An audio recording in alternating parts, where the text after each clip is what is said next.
Hello दोस्तों, welcome to exam time. दोस्तों, self study MPPSC mains में आज है हमारा दूसरा दिन और दूसरे दिन के टॉपिक आपको बता दिए जाएंगे। उसमें क्या पढ़ना है और कैसे आपको नोट्स बनाना है। हमारा जो ये प्रोग्राम है हम इस प्रकार से चला रहे हैं कि एक दिन आपको टॉपिक दिया है, उसी टॉपिक को आपको दिन भर में पढ़ना है, उसी के शाम को नोट्स बना के रख लेना है।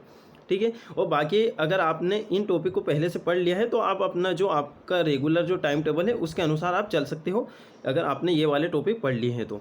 ठीक है। तो अभी हमारा पेपर 1 पार्ट ए को हम यहाँ पर कंप्लीट करेंगे और आज का टॉपिक आपको बताया जाएगा। जैसे कि हमने यहाँ पर देखा कि कल हमने आपको रियासतों का वीडियो बताया था, उसमें आपको बताया था हो सके तो आप 2 रियासत कंप्लीट कर सकते हो, क्योंकि रियासतें यहाँ पर काफ़ी ज़्यादा बड़ी हैं, उनमें टाइम लगता है, पढ़ने में टाइम लगता है, समझने में टाइम लगता है, फिर नोट्स किस प्रकार से बनाएं इसमें भी थोड़ा सा टाइम लगता है। तो रियासतों के लिए हमने बुक भी आपको बताई थी, या तो आपके पास दृष्टि की बुक हो सकती है, उसके बाद में आपके पास निर्माण आईएएस की बुक हो सकती है, या फिर किसी अन्य कोचिंग इंस्टीट्यूट के नोट्स हो सकते हैं। उसके बाद में भी अगर आपको रियासतें समझ में नहीं आती है, उसमें प्रॉब्लम आती है, आप सिंपल सा एक काम करोगे, यूट्यूब पे आप डायरेक्ट एमपी की रियासतें सर्च करोगे, वहाँ पे जो भी वीडियो आएंगे, क्योंकि हमें वहाँ से काम की चीज़ें निकालनी है, जो भी वीडियो आएंगे वो आपको देख लेना है। ठीक है। तो बहुत सारे यूट्यूब चैनल ने अपलोड कर दिए हैं रियासतों के वीडियो, वो काफ़ी अच्छे अच्छे वीडियो वहाँ पर अपलोड किए गए हैं। अगर आप बुक से पढ़ोगे उसके बाद में वो वीडियो देखोगे तो आपको ऑटोमेटिक समझ में आ जाएगा कि इसमें पढ़ना क्या है। ठीक है। बाकी तो हम यहाँ पर आपको बता देंगे, थोड़ा सा लॉजिक आप यहाँ से ले लीजिए, थोड़ा सा बुक से और थोड़ा सा यूट्यूब से, इस प्रकार से आपका टॉपिक यहाँ पर कंप्लीट हो जाएगा। बाकी ये जिस दिन का टारगेट दिया जाए उस दिन आपको ये कंप्लीट करना है, कैसे भी करके। सिंपल सा आप क्या करोगे, पहले उस टॉपिक को पढ़ लोगे, फिर यूट्यूब पे सर्च करोगे, 1 से 1.5 घंटे का वीडियो रहेगा तो उसको 2 की स्पीड में बढ़ा के आप देख लोगे। ठीक है। तो 1 घंटे का भी वीडियो है तो उसे 30 मिनट में आप देख लोगे। अब आ जाते हैं, जैसे कि हमने कल आपको 2 रियासतें दी थी, गोंडवाना और बुंदेलखंड, और आज हम आपको यहाँ पर टॉपिक दे रहे हैं, उसके बारे में भी थोड़ा सा यहाँ पर बताएंगे किस प्रकार से आप इसे तैयार कर सकते हो। ठीक है। तो यहाँ पर टॉपिक को थोड़ा सा एक्सप्लेन करेंगे किस प्रकार से आप इसकी तैयारी कर सकते हो। मध्य प्रदेश की रियासतें ही हमारा अभी टॉपिक है, क्योंकि हम यहाँ पर छोटे छोटे टारगेट ले रहे हैं, क्योंकि छोटे छोटे टारगेट क्या है, जल्दी पूरे भी हो जाते हैं और कुछ बर्डन भी नहीं लगता है ना। तो इस प्रकार से बघेलखंड और होलकर रियासत यहाँ पर है। अब देखिए, जैसे कि सबसे पहले हम यहाँ पर कुछ निर्देश यहाँ पर पढ़ लेते हैं कि पहले टॉपिक को आपको 2 से 3 बार पढ़ना है, महत्वपूर्ण कीवर्ड नोट करना है। जैसे कुछ भी कीवर्ड आ जाते हैं, आपको पढ़ते वक्त कुछ भी कीवर्ड आ जाते हैं, आपको लगता है ये 3 मार्क में पूछे जा सकता है, तो वो आपको तैयार कर लेना है। बाकी आपको 3 मार्क के अनुसार कौन से तैयार करना है, कुछ भी व्यक्ति हुए, कुछ भी महत्वपूर्ण व्यक्ति हुए, कोई भी व्यक्ति को, जैसे कि हमने कल की वीडियो में बताया था, कोई भी व्यक्ति को किस कारण जाना जाता है, उसके योगदान की वजह से, उसने क्या सुधार किए हैं, क्या जन कल्याणकारी कार्य किए हैं, उसकी प्रशासन की व्यवस्था कैसी थी, उसके बाद में कुशल योद्धा था या नहीं। तो इसी प्रकार से डिफाइन करके 11 मार्क में भी हम क्वेश्चन बना सकते हैं और 3 मार्क में भी। और साहित्य और कला को संरक्षक दिया था कि नहीं, उसके जो शासन में कौन से महत्वपूर्ण जो विद्वान हैं वो हुए हैं। ठीक है। टॉपिक से पूछे गए पुराने प्रश्न देखना है। जैसे आप बघेलखंड का देखोगे तो इससे तो अभी तक कोई भी क्वेश्चन नहीं पूछे गए एमपीपीएससी मेंस में। होलकर रियासत से एक क्वेश्चन आया है, अहिल्याबाई के बारे में 3 मार्क का पूछा गया था 2016 में। तो अब आपको समझ में आ गया है कि व्यक्तित्व से तो डेफिनेटली क्वेश्चन आपको 3 मार्क दिख ही जाएगा। तो 1-2 व्यक्तित्व आपके पूरी जो रियासतें हैं, आपकी जितनी भी 6 रियासतें हैं, तो इनसे 1-2 व्यक्ति से आपका क्वेश्चन बिल्कुल डेफिनेटली आना है। तो आपको क्या करना है, महत्वपूर्ण जो व्यक्तित्व हैं उनको तैयार आपको कर लेना है 3 मार्क में। आप 3 मार्क में क्या करोगे, जैसे कि सबसे पहला जो आपकी लाइन हो जाती है 3 मार्क में, तो सबसे पहले वो कौन सी रियासत से संबंधित है, उसके कुछ महत्वपूर्ण कार्य हैं, या फिर उसने कुछ युद्ध लड़ा हो, कोई सा युद्ध जीता हो, या फिर कुछ भी संधि समझौता किया हो, तो वो आपको लिख देना है। ठीक है। तो इसी प्रकार से आपसे 2 से 3 पॉइंट आप बना दोगे, क्योंकि 10 शब्द यहाँ पर दिए जाते हैं 3 मार्क में, और 10 शब्द में आप इतने 2 से 3 लाइन में ही बता पाओगे। उसके बाद में यहाँ पर कुछ निर्देश है, जैसे कि टॉपिक में पूछे गए पुराने प्रश्न देखना है, बुलेट पॉइंट जरूर लिखे। जैसे हमने आपको बताया, कुशल योद्धा, जन कल्याणकारी कार्य, प्रशासन की व्यवस्था, उसके बाद में कला संरक्षक के रूप में, विद्वानों के संरक्षक के रूप में, और भी कला साहित्य में कुछ योगदान दिया है, कुछ मंदिर मस्जिद मकबरे कुछ बनवाए हों वो आप वहाँ पर बता सकते हो। ठीक है। कोई से महल किले बनवाए हों, तो इस प्रकार से पॉइंट फॉर्मेट में सिनॉप्सिस बनाना है। अब जो रियासतें हैं दोस्तों, तो ये रियासतें आपको थोड़ा सा डिटेल में यहाँ पर तैयार कर लेना है। तो आपका प्री और मेंस दोनों किस प्रकार से यहाँ पर कंप्लीट होगा वो भी हम आपको बताएंगे कि प्री का कैसे नोट्स बनाना है, मेंस का कैसे बनाना है। आपका प्री और मेंस दोनों का साथ में ही नोट्स बनेगा, तो आपको जो फैक्चुअल क्वेश्चन है वो भी मिल जाएंगे, उसके बाद में आपका डिटेल भी मिल जाएगा। तो आपको सिर्फ एक ही बार पढ़ना पड़ेगा, उसमें आपका प्री भी निकलेगा, मेंस भी निकलेगा। तो सिनॉप्सिस बनाना है, ठीक है। तो यहाँ पर आप सिनॉप्सिस की जगह आप यहाँ पर थोड़े से डिटेल नोट्स यहाँ पर बनाओगे, क्योंकि ये रियासतें पहली बार ऐड हुई हैं, इनको समझने में भी काफ़ी ज़्यादा आपको टाइम लगेगा। कुछ चीज़ें आप कहीं दूसरे यूट्यूब पे देखोगे तो वहाँ पर आपको कुछ अलग चीज़ें दिखाई देगी कि ये भी पॉइंट में ऐड कर सकता हूँ। तो पहले क्या कीजिए, आप टॉपिक को पढ़ लीजिए, यूट्यूब से देख लीजिए, थोड़ा सा आप एक रफ कॉपी बना लीजिए, उसमें थोड़ा सा एक इस प्रकार से लिख लीजिए कि हाँ यहाँ इस प्रकार से मैं इस टॉपिक को कवर करूँगा, ठीक है दोस्तों। अब हम यहाँ पर देखते हैं कि आप प्री और मेंस के किस प्रकार से यहाँ पर नोट्स बना सकते हो। तो सबसे पहले आपको ध्यान रखना है, जो भी रियासत है उसको आपको इस प्रकार से बीच में गोला बना के लिख देना है। उसके बाद में क्या करना है दोस्तों कि उसकी उत्पत्ति कैसे हुई है, उसका प्राचीन काल में नाम क्या था, किस प्रकार से जाना जाता था। जैसे कि यहाँ पर बघेलखंड रियासत को 18वीं शताब्दी में इसका नाम मिला था बघेलखंड रियासत। इसके पहले इसे बघेलखंड नाम से नहीं जाना जाता था। प्राचीन काल में आप देखोगे तो यहाँ पर क्या था, एक आठविक राज्य था, उसके बाद में चेदी देश आया, फिर भट्टा गहोरा और रीवा राज्य, उसके बाद में फिर बघेलखंड रियासत यहाँ पर बनी है, ठीक है। उसके बाद में यहाँ पर बघेल वंश। अब बघेल वंश की बात करते हैं तो बघेल वंश व्याघ्र देव के नाम से जाना जाता है, यानी व्याघ्र देव ने बघेल वंश की स्थापना की है। और बघेल सत्ता की स्थापना आपसे पूछे जाए तो 1236 ईस्वी में, ये लगभग 13वीं शताब्दी में भीमल देव और विसल देव ने की है। जो व्याघ्र देव हैं इनके ही पुत्र हैं ये, ठीक है, इनके पुत्र नहीं है, इनके पुत्र के पुत्र हैं ये दोनों। तो इन दोनों ने ये इसकी स्थापना की है बघेल सत्ता की 1236 में और 13वीं शताब्दी गहोरा में। तो आपको क्या करना है, कोई भी टॉपिक हो आपका, आप कभी भी कोई से भी नोट्स बनाओगे तो एक पेज आपको बेसिक वाला रखना है, ठीक है, बेसिक। जैसे मैंने यहाँ पर लिखा बेसिक वाला। तो एमपी की रियासत है, बघेलखंड हुआ, जितना भी बेसिक है, जितने भी प्रमुख शासक हैं वो आप एक लाइन में लिख लोगे। उसके बाद में कहाँ से उत्पत्ति हुई है, जानकारी के स्रोत कहाँ है, किसने इस सत्ता की स्थापना की है, कुछ महत्वपूर्ण चीज़ें हैं जो आपको तैयार करना है वो आप यहाँ पर लिख सकते हो, ठीक है। राज्य प्रतिनिधि काल 1918 से 1922 तक चला था, तो ये भी आपको 3 मार्क में तैयार करना है और ये 5 मार्क में भी पूछा जा सकता है। अब देखिए, आपको हर एक रियासत में इस प्रकार का क्वेश्चन यहाँ पर तैयार करना है। बघेलखंड रियासत पर टिप्पणी लिखिए। अब जैसे मैं आपको बता रहा था, आप प्री और मेंस की कैसे यहाँ पर तैयारी करोगे, यानी कैसे नोट्स बनाओगे। तो आपका जो ये फर्स्ट पेज रहेगा, अगर कुछ ज़्यादा कंटेंट, आपको ज़्यादा फैक्चुअल क्वेश्चन मिलते हैं तो आप 2 पेज तक जा सकते हो। तो बघेलखंड रियासत के जितने भी फैक्चुअल चीज़ें हैं वो आप एक पेज पर इस प्रकार से बना लोगे। जैसे कि मैंने यहाँ पर कुछ फैक्चुअल चीज़ें आपको बताने का प्रयास किया है, तो मैंने यहाँ पर फैक्चुअल चीज़ें सिर्फ इतनी ही लिखी है। उसके बाद में यहाँ पर आपको बताया है किस किस प्रकार के क्वेश्चन बन सकते हैं, ठीक है। तो हम यहाँ पर नीचे देखते हैं किस प्रकार के क्वेश्चन बन सकते हैं। 11 मार्क में, 5 मार्क में कैसे क्वेश्चन पूछे जा सकते हैं। और ये वाला क्वेश्चन आपको हर रियासत में तैयार करना है। बघेलखंड रियासत पर टिप्पणी कीजिए। अब इसकी फ्रेमिंग किस प्रकार से बना सकते हो अभी हम आपको आगे बता देंगे होलकर रियासत में। तो यहाँ पर अन्य रियासतें हैं, जैसे बघेलखंड क्या है, बघेलखंड पूरा एक क्षेत्र था। अब रीवा राज्य यहाँ पर था, रीवा रियासत थी, रीवा रियासत के नाम से ही बघेलखंड भी जाना जाता था। अब इसमें क्या है, जैसे कि स्वतंत्रता प्राप्ति या फिर 1857 के बाद भी ढेर सारी यहाँ पर छोटी छोटी रियासतें यहाँ पर बनती गई, जैसे नागौद जागीर, मेहर जागीर, कोठी जागीर, और उसके बाद भी 2-3 और जो जागीर है या रियासत हैं तो उनको भी थोड़ा थोड़ा सा पढ़ना है। 3 मार्क के लायक वो हैं। बाकी यहाँ पर जो रीवा राज्य है या रीवा रियासत है, इसी को ही बघेलखंड रियासत के नाम से जाना जाता है, तो इसे ही हमें यहाँ पर पढ़ना है। तो यहाँ पर कुछ महत्वपूर्ण शासक हैं वो आपको तैयार कर लेना है दोस्तों। यदि आपको पूरे क्रम से शासक याद न रहें तो भी आपको क्या करना है, कुछ महत्वपूर्ण शासक को यहाँ पर नोट कर लेना है, उन्हें ही आपको तैयार कर लेना है। क्योंकि पूरे इतने सारे 6 रियासतों के पूरे शासक आपको क्रम से याद नहीं रहेंगे, फिर भी आप भोपाल और होलकर और सिंधिया, इन तीनों के आप क्रम से याद रख सकते हो, ठीक है। और इनमें क्या आप महत्वपूर्ण शासकों को तैयार कर सकते हो। इनमें क्या तैयार करना है वो भी हम आपको आगे बताएंगे। जैसे रणमत सिंह, रामचंद्र बघेल, ये इनके क्या थे, मुगलों से संबंधित थे, इन्हीं के दरबार में तानसेन रहा करते थे। तो एक पॉइंट तो आपका यही हो जाएगा कि विद्वानों को संरक्षण इन्होंने दिया है। उसके बाद में रघुराज सिंह, ये इनकी 1857 में महत्वपूर्ण भूमिका रही है। विमल देव बघेल, भेदचंद्र बघेल लोधी संघर्ष हुआ था इनके टाइम में। तो देखिए, जैसे कि हमने आपको बताया था कि कोई भी व्यक्ति किस कारण जाना जाता है कि कुछ ना कुछ उन्होंने किया होगा, या तो लड़ाई, युद्ध या फिर किसी चीज़ में भूमिका रही होगी। तो किसी भी विशेष कार्य के लिए कोई व्यक्ति जाना जाता है, तो वही आपको 3 मार्क, 5 मार्क, 11 मार्क में डिफाइन करना रहता है, ठीक है। तो उन्हें ही यहाँ पर पढ़ना है। बाकी तो छोटे मोटे शासक ढेर सारे आए हैं, तो उन्हें तो आपको सिर्फ एक नज़र देख लेना है। बाकी ये महत्वपूर्ण शासक को आपको तैयार कर ही लेना है।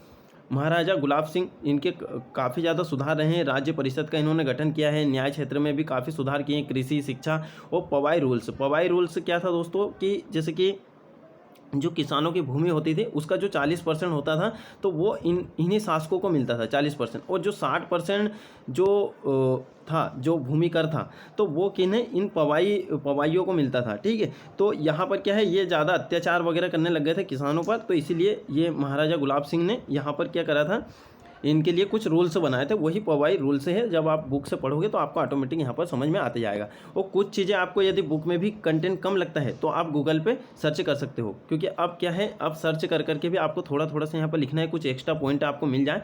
और देखिए, आपको ज़्यादा नहीं पढ़ना है, जितना आपका सिलेबस में ही महत्वपूर्ण शासक पढ़ना है, उनकी प्रशासनिक व्यवस्था पढ़ना है, और कुछ महत्वपूर्ण लड़ाइयाँ हैं, और साहित्य कला, और मंदिर महल मकबरे। ठीक है, यही आपको तैयार करना है। और एक दो क्वेश्चन आप ये तैयार कर सकते हो कि स्वतंत्रता प्राप्ति में क्या योगदान है बघेलखंड रियासत का, उसके बाद में 1857 की क्रांति में क्या योगदान है। बस इतना ही आपको पढ़ना है, इतना ही सफिशियंट है, और इनके ही इर्द गिर्द आपके क्वेश्चन आ जाएंगे। तो आपको ज़्यादा भी नहीं भटकना है कि कंटेंट कम पढ़ रहा है, तो आपके पास जितना कंटेंट है, जो भी बुक्स आप पढ़ रहे हैं वो सफिशियंट है। राजा अजीत सिंह के बारे में थीम मार्क आप तैयार कर ले। वीर सिंह बघेल के बारे में गोंड राज्य से संबंधित थे और मुगलों से भी इनके संबंध थे। और महाराज मार्तंड सिंह जूदेव, ठीक है, तो इन्होंने ही यहाँ पर रीवा में सफ़ेद शेर को देखा था। इस प्रकार के यहाँ पर जैसे कि आपने पढ़ा होगा MPGK में। और 11 मार्क में आप देखिए, जैसे कि 11 मार्क का एक क्वेश्चन तो हमने बता ही दिया, बघेलखंड रियासत पर टिप्पणी लिखे। अब टिप्पणी वाले को कैसे आपको सोल्व करना है वो भी हम अभी आपको आगे बता देंगे। बघेलखंड रियासत की प्रशासनिक व्यवस्था, ये आपको बिल्कुल तैयार करना है। स्थापत्य कला तो सभी में तैयार करना है, क्योंकि इनके जो महल हैं, वो किले हैं, वो आज भी जैसे पर्यटन स्थल बने हुए हैं, और जो काफ़ी ज़्यादा यहाँ पर जो सरकार है इन्हें बढ़ावा देती है। तो आपको स्थापत्य कला ये तो बिल्कुल पढ़ना ही है। कला एवं साहित्य में क्या योगदान है, इस प्रकार से भी आप तैयार कर सकते हो। तो आपको ओवरऑल तैयार करना है ये, ठीक है। स्वतंत्रता और 1857 की क्रांति में बघेलखंड का योगदान, तो टिप्पणी लिखिए, रियासत पर टिप्पणी लिखिए, उसके बाद में यहाँ पर स्वतंत्रता और 1857 की क्रांति में योगदान, ये सभी रियासतों में आपको तैयार करना है। और कुछ महत्वपूर्ण शासक रहे हैं, उनको आपको कैसे डील करना है वो भी हम आपको यहाँ पर बताएंगे। अब जैसे कि आप यहाँ पर 3 मार्क में व्यक्तित्व, स्थापत्य और कुछ जो प्रमुख लड़ाइयाँ हुई है, युद्ध हुए हैं, उनको आप तैयार कर सकते हो, जैसे भिल्लसाय और कवेटी और चित्रकूट। और यहाँ पर स्थापत्य में कुछ महत्वपूर्ण जो मंदिर हैं उन्हें आप तैयार कर सकते हो। दुर्ग हैं, किले हैं, जैसे कि मेहर दुर्ग, बांधवगढ़ दुर्ग, रीवा दुर्ग, सोहागपुर गढ़ी दुर्ग। इस प्रकार से आप इन्हें तैयार कर सकते हो। तो आपको क्या करना है, प्रत्येक रियासत से 25 से 30 आपको 3 मार्क निकाल लेना है, वो आपको तैयार कर लेना है। तो 6 रियासत से आपको तैयार कर लेना है 3 मार्क। अब क्या करना है, कुछ जैसे कि आप जैसे कि यहाँ पर इस प्रकार से बेसिक भी बनाओगे तो वो भी आपके यहाँ से 3 मार्क यहाँ पर कंप्लीट हो रहे हैं। बाकी आप अलग से भी तैयार कर सकते हो। और जो महत्वपूर्ण शासक हैं, अगर किसी के बारे में ज़्यादा कंटेंट दिया है तो समझ लो कि वो 5 मार्क या 11 मार्क के लिए काफ़ी ज़्यादा IMP है। और बाकी छोटे मोटे जो शासक हैं जिन्होंने कुछ नहीं किया है, ज़्यादा कुछ कार्य नहीं किए हैं, तो उनको आपको 3 मार्क में तैयार कर लेना है। और जो आपको लगे कि हाँ ये किसी भी काम के नहीं, तो उनको आपको छोड़ देना है। अब यहाँ पर देखते हैं हम होलकर रियासत। तो होलकर रियासत में भी इसी प्रकार से आपको तैयार करना है, जैसे कि आप इस प्रकार से बीच में गोला बना के, और कौन संस्थापक है, इसका क्षेत्र कहाँ तक था, ठीक है, क्षेत्र मालवा, बाजीराव प्रथम के समय यहाँ पर होलकर रियासत की स्थापना हुई थी। उसके बाद में यहाँ पर संस्थापक कौन है, मल्हार राव होलकर, इनके पिता थे खांडू जी, और 1732 में इन्होंने क्या की थी, होलकर रियासत की स्थापना की थी। इनके पुत्र थे कौन, खांडेराव, और इनका जो विवाह हुआ था वो अहिल्याबाई के साथ हुआ था। अब इनके एक पुत्र थे और एक पुत्री थी, मालेराव और मुक्ताबाई, ठीक है। तो इसी प्रकार आप क्या कीजिए, जो होलकर है, भोपाल है और सिंधिया है, इनके आप बिल्कुल क्रम से याद रख सकते हो। इनके बारे में यहाँ पर क्वेश्चन ज़्यादा पूछे जाते हैं। बाकी के आप क्रम से नहीं भी याद रखोगे, महत्वपूर्ण को आप तैयार कर लोगे तो आपका यहाँ पर काम हो जाएगा। और जितना एग्जाम में पूछा जाता है, जितना हमें वहाँ पर लिखना है, उतना ही आपको तैयार करना है। और जैसे कि देखिए, अब टिप्पणी वाले क्वेश्चन हम आपको बता रहे थे कि सभी रियासतों में तैयार करना है। कौन से टिप्पणी वाले, कि होलकर रियासत पर टिप्पणी लिखिए, सिंधिया रियासत पर टिप्पणी लिखिए, भोपाल रियासत पर टिप्पणी लिखिए। तो आपको सिंपल सा क्या करना है, परिचय लिख देना है। थोड़ा सा परिचय में आप बता सकते हो कि इनका क्षेत्र यहाँ तक फैला है, उसके बाद में इन व्यक्ति ने इनकी स्थापना की है और इतने सन में की है, ठीक है। इस प्रकार से आप बता सकते हो। जैसे कि आप यहाँ पर इस प्रकार से बेसिक बताओगे तो आपके यहाँ पर प्रीलिम्स की भी तैयारी हो रही है, मेंस की भी तैयारी हो रही है। जानकारी के स्रोत बता सकते हो कि जानकारी के स्रोत कहाँ से मिलते हैं। उसके बाद में जो प्रमुख शासक रहे वो आप बता सकते हो, प्रमुख शासक के आपको नाम लिख देना है। उसके बाद में विस्तार कहाँ तक है, योगदान क्या है, विलय कब हुआ, इस प्रकार से आप बता सकते हो। और भी कुछ चीज़ें अगर आती हैं बीच में तो आप विशेष करके लिख सकते हो, ठीक है, विशेष एक पॉइंट बना के विशेष करके आप लिख सकते हो। जैसे कि कुछ स्थापत्य कला में कुछ महत्वपूर्ण चीज़ें हैं, कुछ महत्वपूर्ण युद्ध या लड़ाइयाँ हैं, वो आप लिख सकते हो। अब कोई भी युद्ध या संधि आपको आती है तो आपको यही फॉर्मेट का यूज़ करना है कि कब, किसके बीच और परिणाम क्या रहा। अब जैसे कि मैंने यहाँ पर लिखा है कि सभी कोई भी शासक आए तो यही पॉइंट पे आपको क्या करना है दोस्तों, उसका वर्णन करना है या फिर उसे डिफाइन करना है। जैसे उपलब्धियाँ यदि पूछते हैं किसी की भी तो उन्होंने क्या क्या कार्य किए हैं, कुशल योद्धा, इस प्रकार से आप हेडिंग बना के लिख सकते हो, है ना, कौन कौन से सुधार कार्य किए हैं। और अगर इस प्रकार से क्वेश्चन पूछा जाता है कि अहिल्याबाई पर टिप्पणी लिखे तो आपको लिखना है कि क्या उपलब्धियां हैं, उनके सामने क्या चुनौतियां रही थी, क्या उन्होंने कार्य किए हैं, कौन से सुधार किए हैं, कुछ विशेष कार्य किए हैं वो आप बता सकते हो। स्थापत्य कला के क्षेत्र में कुछ किया हो वो आप बता सकते हो, और कला और संस्कृति के क्षेत्र में कुछ किया हो वो आपको बताना है, ठीक है। अब यहाँ पर कुछ महत्वपूर्ण लड़ाइयाँ हैं, युद्ध हैं, जैसे सारंगपुर का युद्ध, अमझेरा और तिरला लड़ाई, भोपाल युद्ध, मंदसौर संधि और राजपुर संधि, ये आपको यहाँ पर तैयार करना है। और जब भी आप टॉपिक पढ़ोगे तो आपको और भी ऐसे कुछ 3 मार्क यहाँ पर दिखाई देंगे तो वो आपको तैयार कर लेना है। बाकी ये महत्वपूर्ण है, इन्हें तो आपको तैयार करना ही है। और प्रमुख जैसे 5 मार्क के 11 मार्क में आपसे क्या पूछा जा सकता है इस रियासत से कि 1857 की क्रांति में महत्व क्या है। अहिल्याबाई तो काफ़ी ज़्यादा यहाँ पर आईएमपी है और ये पूछे भी जा चुका है, 2016 में क्वेश्चन आया था। तो अहिल्याबाई के बारे में आपको काफ़ी ज़्यादा अच्छे से यहाँ पर तैयार करना है, क्योंकि इन्होंने महिला सशक्तिकरण में भी कुछ कार्य किए हैं, जन कल्याणकारी कार्य किए हैं, प्रशासनिक सुधार किए हैं, और भी जनता दरबार यहाँ पर लगाया जाता था, बहुत अच्छे इन्होंने कार्य किए हैं। मल्हार राव होलकर क्योंकि संस्थापक थे तो इनके बारे में भी आपको यहाँ पर 5 मार्क पूछा जा सकता है। तुकोजी राव प्रथम, यशवंत राव होलकर, उसके बाद में मल्हार राव, तुकोजी राव तृतीय और यशवंत राव होलकर, ठीक है। 1950 में क्या करा था इन्होंने, भारत संघ में विलय हो गया था। अब तुकोजी राव द्वितीय को आपको अच्छे से तैयार करना है। इन्होंने बहुत सारे प्रशासनिक सुधार कार्य किए हैं, सामाजिक सुधार कार्य किए हैं, आर्थिक सुधार कार्य किए हैं, और इनके 1857 में भी भूमिका है। तो ये काफ़ी ज़्यादा यहाँ पर आईएमपी है। अहिल्याबाई यहाँ पर आईएमपी है, मल्हार राव होलकर भी यहाँ पर काफ़ी ज़्यादा आईएमपी है। तो इन्हें आपको विशेष तौर पे तैयार करना है। बाकी इन्हें भी आपको यहाँ पर तैयार करना है, क्योंकि यहाँ पर जितने भी व्यक्ति रहे उन्होंने कुछ ना कुछ अच्छे यहाँ पर कार्य किए हैं। और जैसे कि आप इस प्रकार से यहाँ पर बता सकते हो कि इन्होंने क्या किया था कि जो होलकर रियासत हैं इन्होंने अंग्रेज़ों का भी यहाँ पर साथ दिया था। तो जो 1857 की क्रांति के बाद यहाँ पर अंग्रेज़ों का साथ दिया गया था, तो वो भी आपको यहाँ पर लिखना पड़ेगा। इस प्रकार से भी एक क्वेश्चन यहाँ पर बन सकता है, ठीक है। अब तक आए प्रश्न, केवल एक ही प्रश्न आया है अहिल्याबाई होलकर के बारे में पूछा था, 3 मार्क 2016। तो आपको यहाँ पर समझ में आ गया है कि जो व्यक्तित्व है उससे तो 3 मार्क बिल्कुल डेफिनेटली यहाँ पर आना है। अब यहाँ पर नोट्स का हमने किस प्रकार से आपको बताया है दोस्तों, नोट्स का हमने इस प्रकार से बताया है, कोई भी आप नोट्स बनाओ, सिंपल सा आपको क्या करना है, जो फर्स्ट पेज जो हमारा रहता है, ठीक है, तो कोई भी आप नोट्स बनाओ, देखिए कोई भी आप नोट्स बनाओ जो फर्स्ट पेज रहता है। जैसे कि मान लो कि आपको बनाना है होलकर रियासत के बारे में, तो ये होलकर रियासत के बारे में बनाना है, तो आपका जो फर्स्ट पेज रहेगा ये वाला, तो ये आपको क्या करना है, बेसिक पॉइंट या स्मरणीय तथ्य के नाम से आप बना सकते हो। तो उसमें आपको रियासत ऐसे बीच में लिख देना है, और जितने भी आप इस प्रकार से यहाँ पर उसके फैक्ट लिख सको, उस रियासत के जितने भी फैक्ट हैं, कुछ महत्वपूर्ण शासक रहे हैं, कैसे इसका अभ्युदय हुआ है, कहाँ से इसकी उत्पत्ति हुई है, और इसके संस्थापक कौन रहे हैं, किसने इसकी स्थापना की है, और भी कुछ महत्वपूर्ण युद्ध या लड़ाइयाँ हैं। इस प्रकार से आप क्या है, उस जो रियासत है उसका पहले यहाँ पर बेसिक लिख लोगे। तो बेसिक लिखने से क्या रहता है, हमारे माइंड में एक फ्रेम बन जाता है कि इस रियासत में बस ये चीज़ है और इतना इतना इसका डायमेंशन है, तो उसी के अनुरूप हम यहाँ पर पढ़ते हैं। जैसे कि आप डायरेक्ट यहाँ पर होलकर रियासत हेडिंग डालकर यहाँ पर कुछ महत्वपूर्ण शासक इस प्रकार से आप लिखोगे, तो कभी कभी क्या होता है, जैसे कि अब इतने सारे आप शासक पढ़ोगे तो कभी कभी कुछ के नाम क्या है, सेम है, कोई रियासत में भी वही नाम के व्यक्ति हैं और अन्य रियासत में भी वही नाम के व्यक्ति हैं, तो आप थोड़े से यहाँ पर क्या हो, कन्फ्यूज हो सकते हो। तो जब भी आपके सामने मेंस में क्वेश्चन आएगा तो आप कन्फ्यूज हो जाओगे कि ये कौन से व्यक्ति हैं। तो वो अगर होलकर का रहा तो आप वहाँ पे उसे सिंधिया रियासत का लिख दोगे, तो आप क्या कीजिए, जो महत्वपूर्ण प्रमुख शासक है जैसे हमने आपको बताया, इस प्रकार से आप थोड़े से यहाँ पर उसका पहले फर्स्ट पेज पे पूरा बेसिक बना लीजिए। बेसिक बनाने के बाद आप आइए डिटेल में। तो आपका यहाँ पर 2 चीज़ यहाँ पर हो गई है, एक तो प्रारंभिक परीक्षा की भी आपकी तैयारी हो गई है, उसके बाद में मुख्य परीक्षा की भी यहाँ पर तैयारी हो गई है। तो हमने यहाँ पर आपको नोट्स तो नहीं बताए हैं, बाकी आपको यहाँ पर कुछ मोटा मोटा तौर पर आपको बता दिए गए हैं, इस प्रकार से आपको नोट्स बनाए जाते हैं।